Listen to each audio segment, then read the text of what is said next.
Assalamu alaikum. Thank you for inviting me in the cold weather of Ohio, bringing me from California where it's warm. Today was a good day. Today's a good day?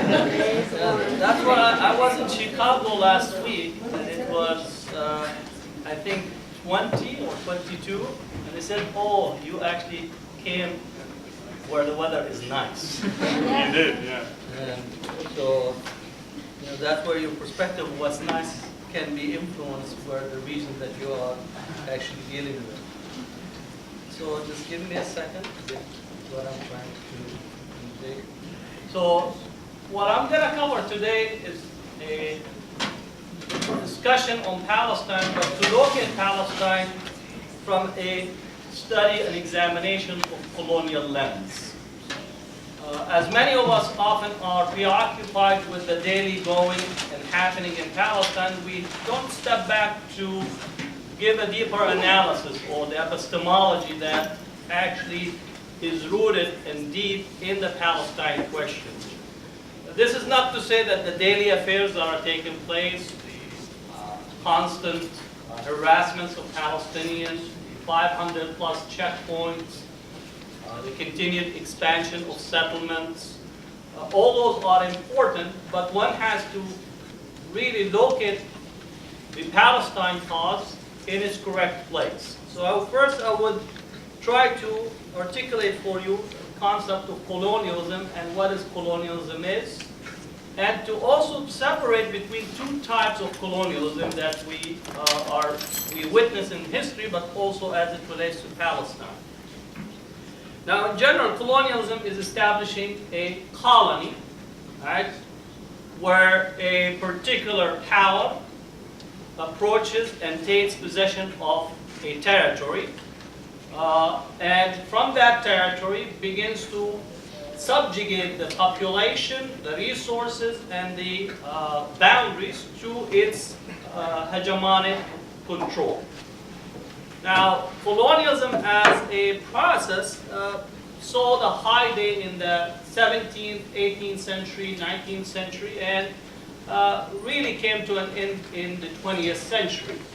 The last, if we want to really put ourselves, the last colony in Africa comes to an end with the release of Nelson Mandela.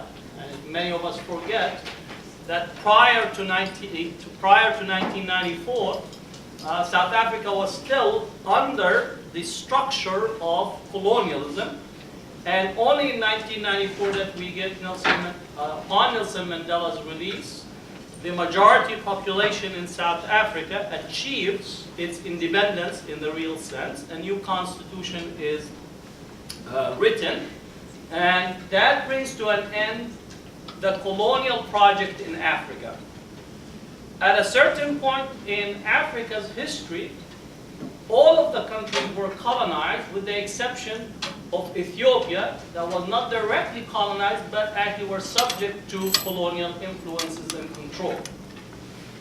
Also during the early part of the 20th century, almost 80% of the world population as well as 90% of the land mass around the world was subject to colonialism. This is included all of India, India's subcontinent, most of what we consider to be present-day Middle East, even though that, when they tell me the Middle East, I think it's somewhere around Chicago or in that area, because I still don't know the middle of where, because that terminology is a colonial terminology. Right? Nobody from the Middle East called themselves Middle Easterns. Like if you go to Syria, Jordan, Lebanon, Iraq, no one say, I am min al-Sharq al-Awsat. Right? I'm from the Middle East. Because to say that indicates that you're actually looking at yourself from outside. Because that's a term that develops by the British, and then the Americans and the French colonial enterprise that designate particular regions and particular territories and give it that term. Now when we speak of colonialism, there are two different types. One is the basic classical colonialism, where there is a colonial motherland, and they have taken a territory for the purpose of driving resources, raw material, and also controlling the markets of that territory. The second type is settler colonialism. So colonialism is one. Settler colonialism is a completely different type of colonialism.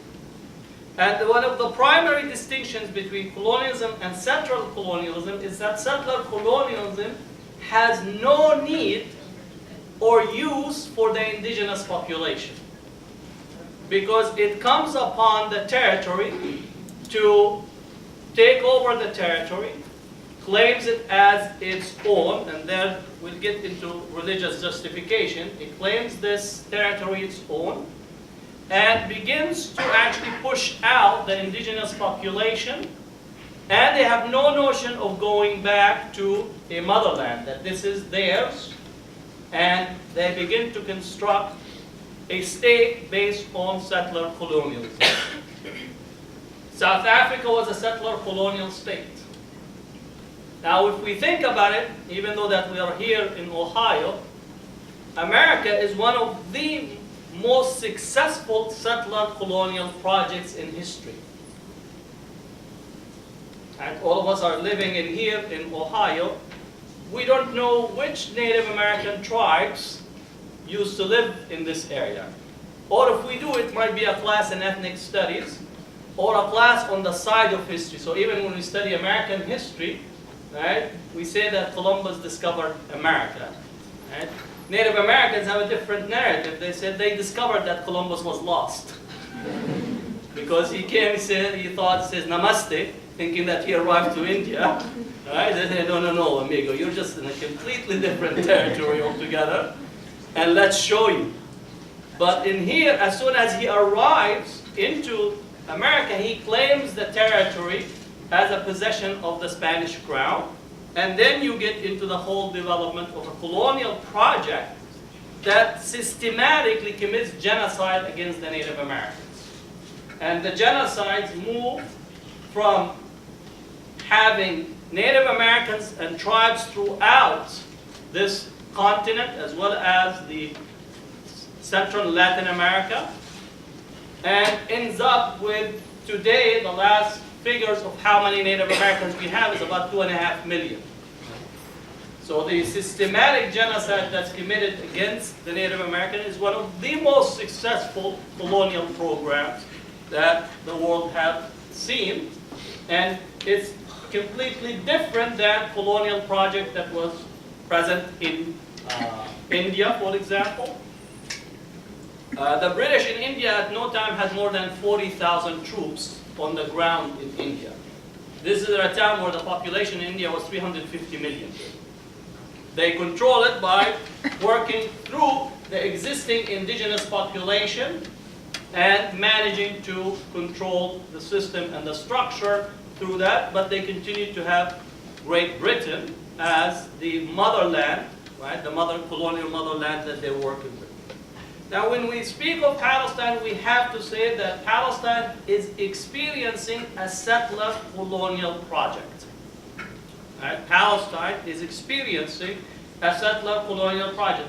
Actually, Herzl himself, in his diary, when he begins to correspond with the British, he writes a letter to Cecil Rhodes, and he says, "Why should I turn to you in such a matter?"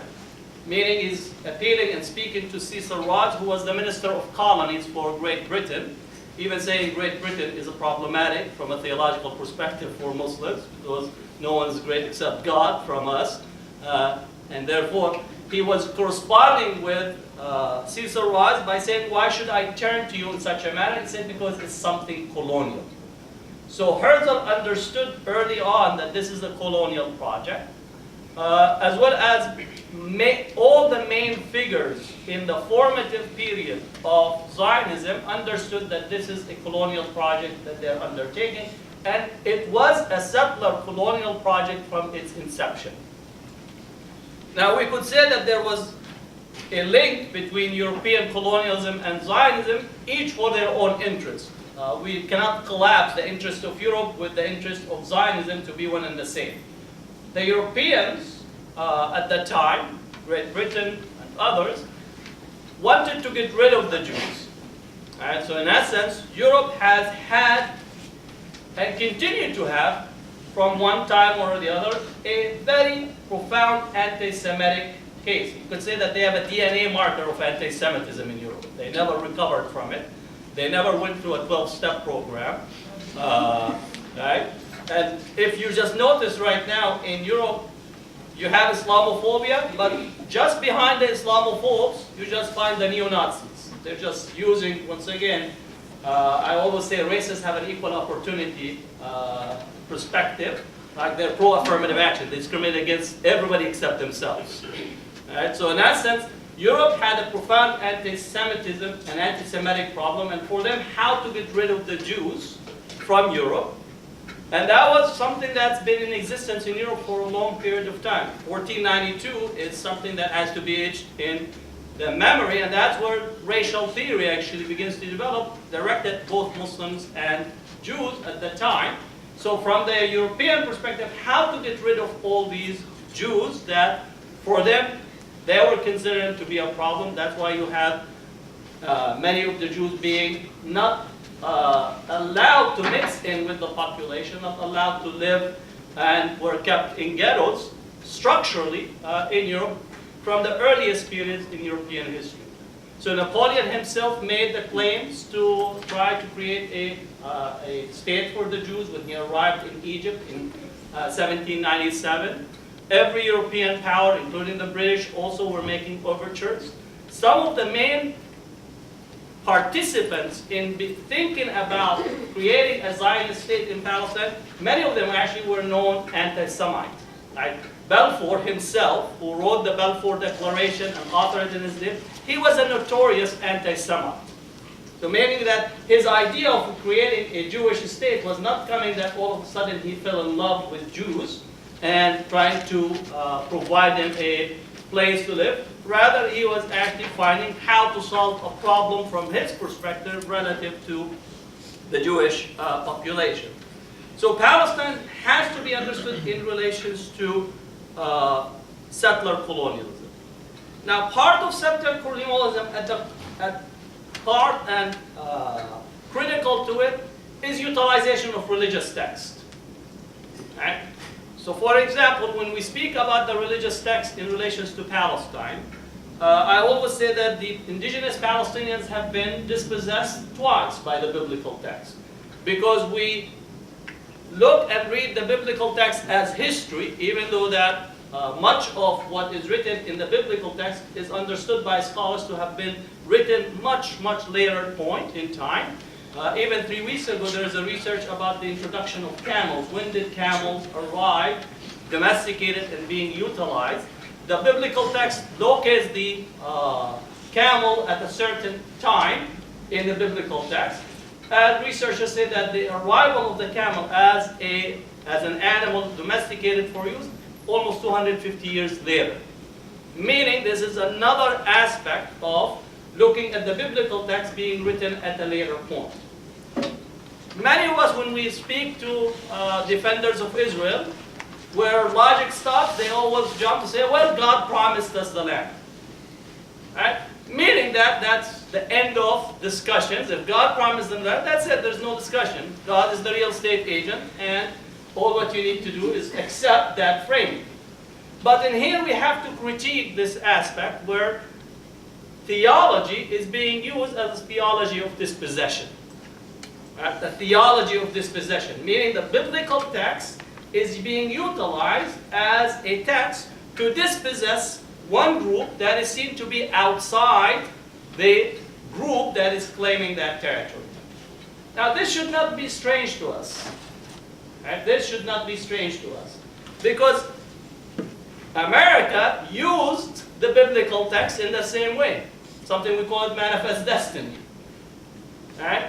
And therefore, it is the norm, not the exception, the utilization of a religious text to claim territory that belongs to someone else, and then rationalizing the takeover of their land by saying that God promised it to you, or you are fulfilling God's promise by taking their land. It's just God did not tell them that they should deliver their land to you. Right? Basically, this argumentation, this utilization of the religious text as a text to authorize, in my view, biblical dispossession.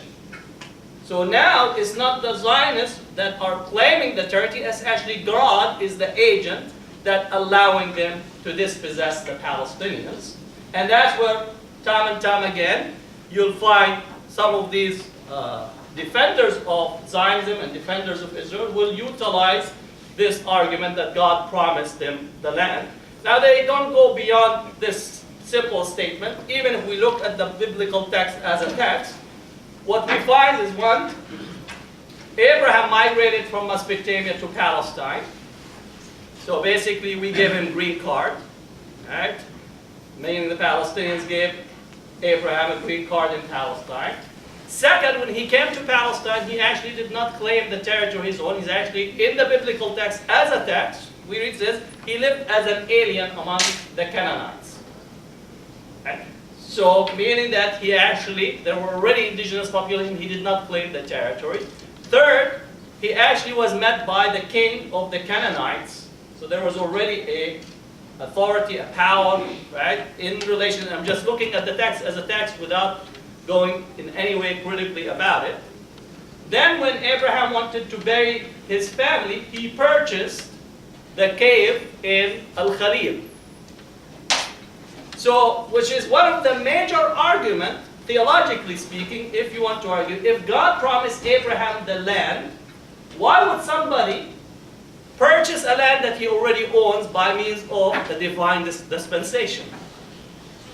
And if you own the land, that God promised you the land, and you understand it's yours, why would you go and pay someone if it's your land?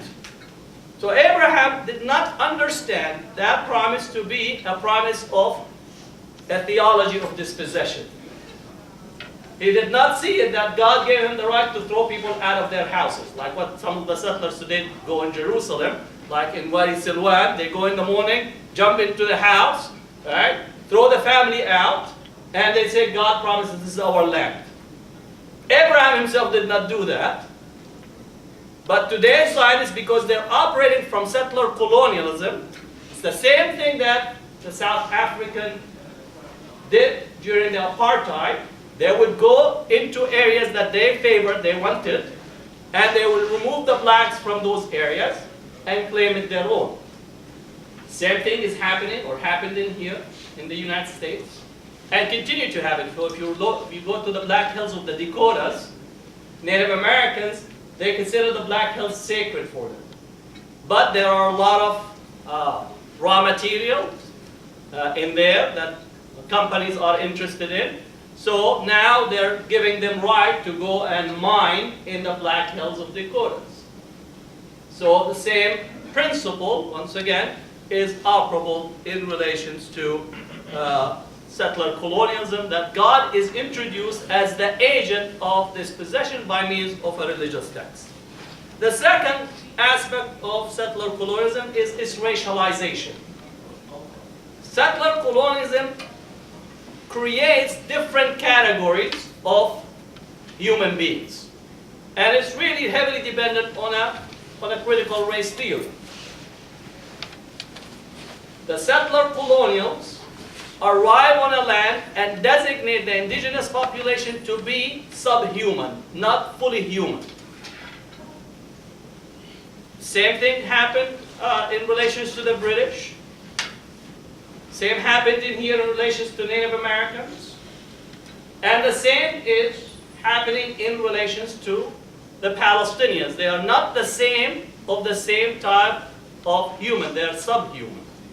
Now, as a way to not argue with the subhuman categorization, then the mission to civilize is introduced. So racialization, and with it comes the principle of that we are here to bring in development civilization. So the concept of modernity, development, progress, industrialization is introduced. And that's why you find Zionists saying that we made the desert bloom, or a land without a people for a people without a land. That argument that is introduced in here is essentially to fulfill that argument that we're dealing with a people that they are such a low intelligence that they could not do or industrialize or develop their own land, and it's us who are advanced, developed, that came upon this land and made it for what it is. That's a racial principle that is operable in settler colonialism, that is attached into civilizational mission, introduced into industrialization, introduced into a variety of modernities, and therefore to authenticate the project that is being unfolded on the indigenous population as it relates to settler colonialism. The fourth aspect also in settler colonialism, it's use of violence as a mechanism to create outposts to continue to expand the territorial footprint. Use of violence as a way to claim the territory, push out, and continue to expand the footprint in the territory that is being claimed. So if you look at early Zionists, the development of settlements, security structure for the settlements, then engaging in violent campaigns against Palestinians, and this is many people don't forget to actually see that the violence that been committed against the Palestinians during the mandate period, where you had systematic targeting of civilian population by Zionist gangs, targeting markets, cafes, train stations. In the 30s and in the 40s, you have actually a whole campaign of violence directed at the Palestinians, right, by the Zionist movement. And that's why you had the British actually having a number of Zionist leaders being some of the most wanted, like Shamir and Begin, because of their bombing of King David Hotel. But King David Hotel occurs at the later point. But before that, the violence toward the Palestinians was actually being undertaken systematically. Now, the violence is also utilized as a way to try to rationalize the responses that the Palestinians would respond with violence, and therefore increases the level of violence to actually expand the footprint.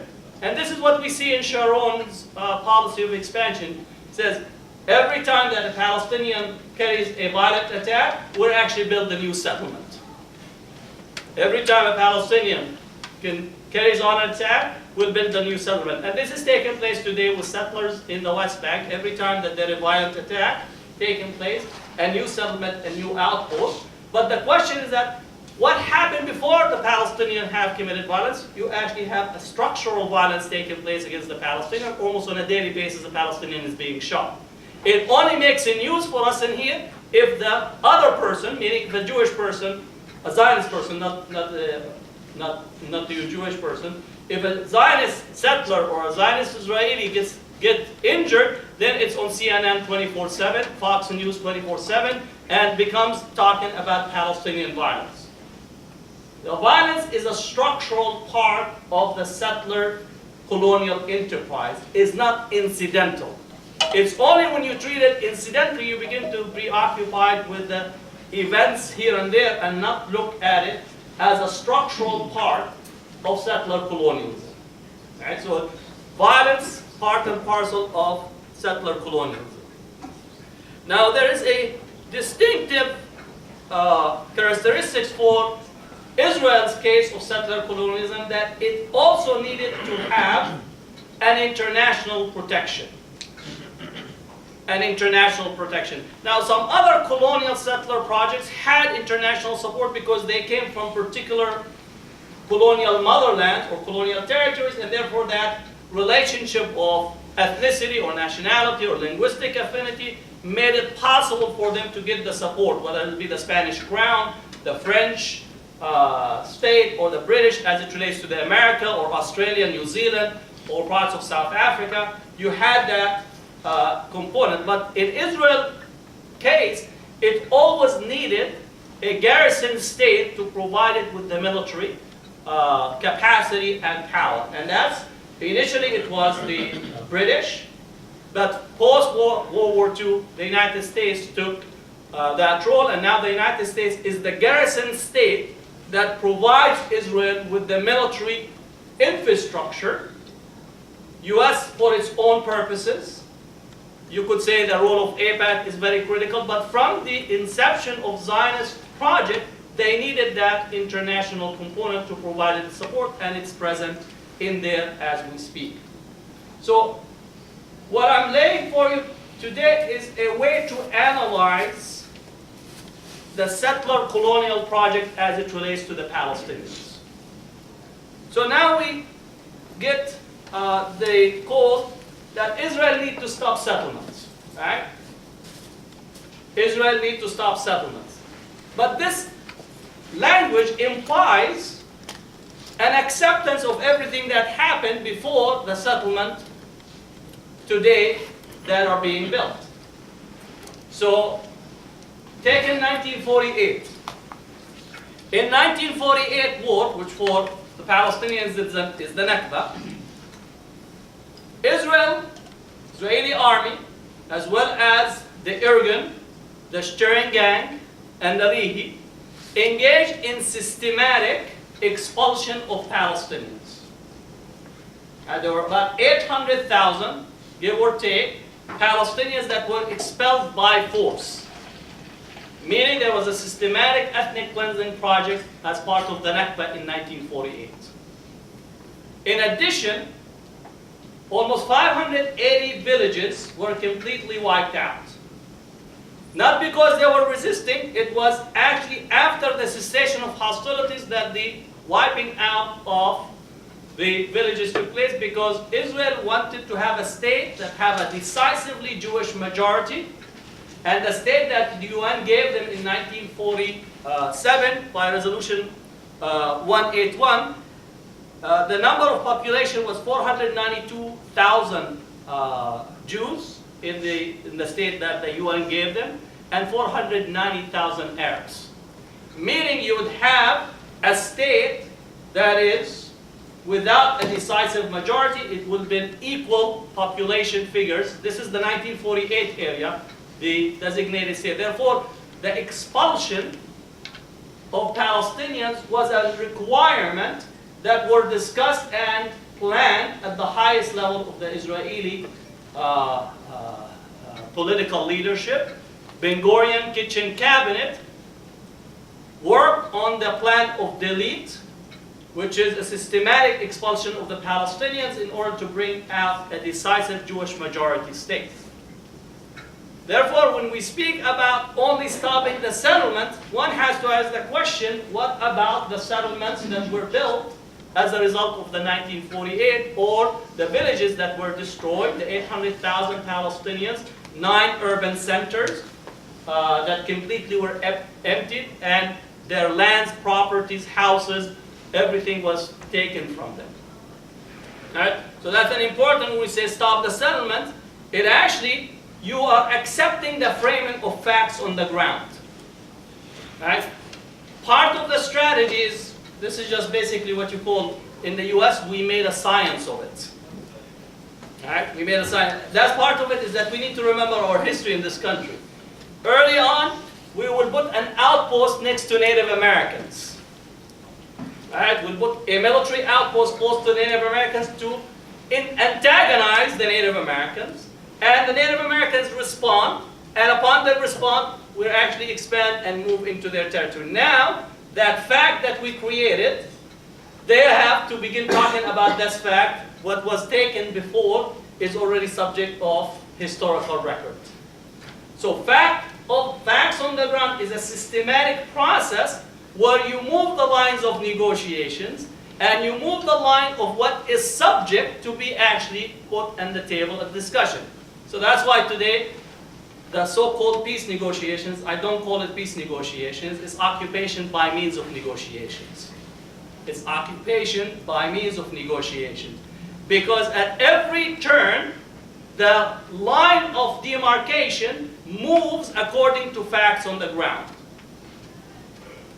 The initial negotiations in 1993 that began in Madrid and also subsequently in Washington, D.C. said that a two-state solution based on the 1967 Resolution 282 and Resolution 338. All of the West Bank, Gaza Strip, and then negotiations over the Golan. That was the 1993. And then we leave the critical issues to the future. That was a major mistake. Anyone who signed that paper, and I said it at the time, really did not know what they're doing, but that was the framing of what took place.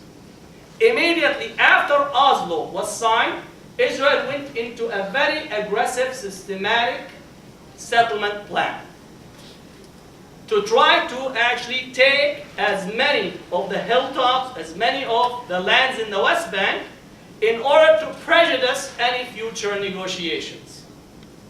So the systematic move from 93 till today, this is a fact you need to know. More settlers and settlements have been built during the peace process than the 27 years during the occupation.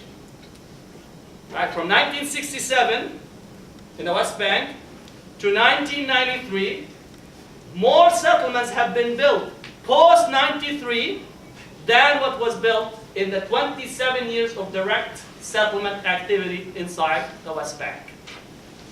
More settlers have moved into the West Bank and Jerusalem during the peace process than what actually was present in there during the initial part of 1967 to 1993. In addition, we said that part of settler colonialism is the need to have a garrison state. There are garrison states in the United States. The United States in negotiations, and you could look at both Rashid al-Khalid's book and Nasir al-Aruri's book about the role of the United States in the negotiation. The United States acted as almost the lawyer for the Israeli negotiating team. So Israel will introduce the idea, the US adopts the Israeli idea, and then put pressure on the Palestinians to try to actually consent to the framing that the Israelis brought into the negotiations, as well as bringing Arab countries, Egypt, Jordan, Saudi Arabia, to put more pressure on the Palestinians. So if you look from 93 till now, 93 was all settlements were illegal under the Fourth Geneva Convention. And they are and they continue to be. Now, Abbas, the Palestinian Authority and the negotiating team is accepting what is called territorial swaps. Territorial swap basically is saying, we'll give you all the settlements, no one moves, and we're going to accept a replacement, right, land for what we're going to give you. But here's the thing, it's facilitating solving colonial problems, not Palestinian problems. Israel has an internal problem with the Palestinians that lives inside Israel. So there's an increase in Palestinian population. Right? There's like Palestinians have too many kids. But it's the same arguments like Mexicans have too many kids in our own country, right? That's the argument that they're disrupting our demographics. Anytime you have anyone with a sound, with any type of personality standing up and talking demographics, you just said this is racist. Basically, that's just how we need to. Anyone that frames the question on any population in framing it relative to demographics, that is just old racism that is using statistical language as a way to rationalize it. And today we have accepted that framing. We have people stand up and talk about, Mexicans are disrupting our demographics, that America is being, challenged by this change, right? There are too many brown people around, right? But they don't count all the white people who are getting suntan. That's a different issue. So it's a preoccupation with demographic that as a result of the swap, that Palestinians will accept to take the Arabs from Israel and incorporate them into the state to be, but it's the state, which I call the state to be, is having a state that's being half pregnant. Because it's a state that is not sovereign. You're not going to have control over your water, no control of airspace, no control of the Jordanian border for the Palestinians. So it's a state that has nothing other than the trappings of state. So we'll give you a flag made in China, right? Will allow you to get what you call stamps that you have. You could put some pictures in there. You could put a picture of Yasser Arafat. You could put pictures of nice places that you like. Right? We'll have a telephone exchange, right? A code for your phone, right? But still is managed by Israeli telecommunication company that is in partnership with a Palestinian company that they're the investors from the background. Right? So you could be happy. You could have a soccer team compete in the World Cup. Right? That would be nice. Right? Will allow you to train at the same facilities with some of the Israeli soccer team. And you might advance so much that you might have a hockey team, even though you never saw snow, except in pictures. Right? So it's actually giving us the trapping of a state, but without a state. Right? And if you look at the language being discussed, once again, is the framing of putting outposts, facts on the ground, and making the negotiations subject to those facts on the ground. Right? The second part of this is the principle of the right of return. The principle of right of return. Now, you need to know that Israel's admission to the United Nations in 1948 was on the basis that Israel agrees to Resolution 194. Resolution 194 was a resolution that calls for the return of all the refugees to their homes and lands, because under international law, we don't hold refugees who left at a time of war responsible for their circumstances, and at the cessation of hostilities, they're allowed to return back. That's the Fourth Geneva Convention, that's Resolution 194, and that is the foundation in the International Declaration of Human Rights, and many subsequent resolutions from the UN and the Geneva Conventions. Now the framing becomes that the Palestinians themselves, because of settler colonial processes, are no longer speaking or putting at the table the right of return. Right? So even the PA itself, the Palestinian Authority, is no longer speaking of the right of return and saying that we could manage certain level of returns to the West Bank, but nobody to return to the 1948 or claim their rights and property and so on. So that's another aspect of, once again, facts on the ground and the logic that is governing these relationship between an indigenous population and settler colonial enterprise that has been taking place and continues to expand. Now let me try to wrap up in here so we could have some question and answer with you on this question. So it's important for us to actually ground ourselves in epistemology and in a logic of liberation. Because you are not liberating or advocating freedom if your framing is a settler colonial framing. And that's why Stephen Biko in South Africa says the most important weapon in the hands of the oppressor is the mind of the oppressed. The most dangerous weapon in the hands of the oppressor is the mind of the oppressed. What does that mean? It means that if your mind is already accepted the framing of settler colonialism, accepted the framing of limitation of what is possible, you have already given consent to the structure that has been imposed upon you. So the first act for